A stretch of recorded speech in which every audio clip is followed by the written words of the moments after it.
One of the most powerful aspects of journaling, be it bullet journaling, traditional journaling, or otherwise, is that it creates a safe space where we can externalize our thoughts and feelings. In times of crisis, grief, heartbreak, instability, or great uncertainty, this can be an incredibly effective form of self-care. That being said, as with all things, there's a potential dark side to journaling that can have the opposite effect. If we use our journaling to only focus on the negative aspects of our lives, we risk reinforcing a distorted perception that can have far-reaching consequences. Hi, I'm Ryder, and in this video, I'll discuss how to balance our journaling to create a more accurate, holistic, and practical record of our lives. Let's dive in. First, let's briefly talk about some of the benefits of journaling. It can be a powerful way to process and make sense of our thoughts and feelings in a way that nothing else really can, which can also have some significant positive impacts on our mental and physical health. For example, a study published in the Journal of Research in Nursing found that journaling just 15 minutes a day can lead to a significant reduction in stress and anxiety. Another study published in the Journal of Clinical Psychology found that journaling can improve mood and lead to an overall increase in well-being. Research has also shown that journaling can boost immune function and even reduce severe asthma and rheumatoid arthritis symptoms. The list goes on and on. With all of these benefits, it's clear that journaling can be a powerful tool for self-care. I continue to enjoy many of these benefits firsthand. But it's important to remember that, like all tools, they can be both constructive or destructive. We can use a hammer to build a house or destroy it. It really depends on how we use the tools that we have. Since we use a journal to capture our experiences, it can become a paper mirror reflecting our life back at us. That can be an incredibly useful tool to help us become aware of the things that often get lost in the rush of our day-to-day.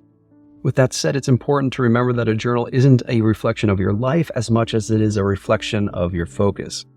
When we're not intentional with our focus, it tends to default towards things that we perceive as threats, things that have the potential to affect us negatively. This psychological phenomenon is known as our negativity bias. Negativity bias used to be very practical when our sensitivity to threats increased the likelihood of our ancestors' survival. These days, when everything's so hyper-connected, these same sensitivities are constantly bombarded by threats that pose no actual risk to our life, like being fired, getting in an argument, a breakup, being trolled. The news, unpleasant? Absolutely. Lethal? Rarely. Yet our body can't really tell the difference. This causes a lot of our stress and anxiety. Journaling can be a powerful way to process and regulate these negative emotions and experiences, but it can also be a way to fixate on them. If we only journal about negative experiences or emotions, our journal can become a one-sided view of the world that reinforces our negative perceptions of our lives. This has happened to me. It's surprisingly easy to trick yourself into believing that this distorted and misleading record of your life represents the truth, the whole truth, and nothing but the truth. The problem is, it really doesn't. It only represents what you're paying attention to. Now, I don't know about you, but personally, I don't need any additional help in seeing things that are negative or painful in my life. My negativity bias has that well covered. What I do need help with sometimes is keeping track of the things that are invisible to my negativity bias. In other words, for me, the trick to a balanced journaling practice is to keep track of the things that enrich my life. Here are 3 suggestions that are connected that have proven immensely helpful to me, especially when things get difficult. Journal when things are good. I've been told by many that they only journal when things are bad because it really helps get things off their chest. I get that. I'm the same way. It's natural to want to write about the tough stuff, but it's important to give equal weight to the good things that happen to us every day. In other words, it's important to keep journaling when things are good, or at least not hard. As they say, the best time to fix the roof is when it isn't raining. Then when things get hard and it's difficult to remember that there's good in our life, we have the record there to remind us. It's compelling evidence that there is more to our lives than whatever we may be going through, and it's evidence written in our own handwriting. Log the good. In good, but especially in darker times, I invite you to rapid log 2 things every day. One thing that you're grateful for, and one victory. Both can be tiny, simply one sentence. Maybe your victory was getting out of bed, or simply asking for help. that counts. Some days asking for help means much more than running a marathon or making $1 million ever could. It's an active possibility at a time where things may feel impossible. The same goes for gratitude. It could be something as small as a chat with a friend or a sunny winter day. As long as you feel grateful, it counts. As far as I know, there is no positivity bias. That means that the countless things that make life worth living often go by unnoticed. Tracking the good in our lives, the good we receive as well as the good that we are capable of, can help us cultivate our ability to become more aware of the good in both ourselves and the world around us that often hides right in plain sight. If this is a skill you're interested in developing, try dedicating some time each week to expand on the sentences you rapid log throughout the week. Studies suggest that when it comes to long-form gratitude journaling, once a week can be even more effective than writing every day. That way you can really feel grateful rather than it just becoming a chore. That's why I like keeping my gratitude journaling to simply one sentence a day and then expanding upon it when I have the time. Study your journal. Though regular long-form gratitude journaling can be a powerful way to balance your journal, I prefer to do something I call written reflections because I find them to be more helpful, balanced, and sustainable. Written reflections are longer-form journal entries about a specific topic or time period.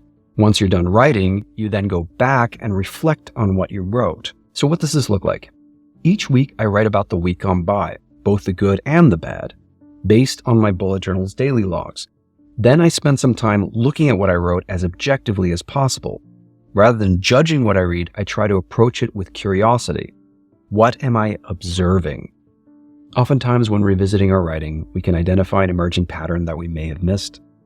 By studying the tone of our language or subject matter, we can often read between the lines and surface thoughts, feelings, or narratives that we weren't aware of even while we were writing. After all, we use different parts of our brain when we write versus when we read. Now, see if there's any action to be taken.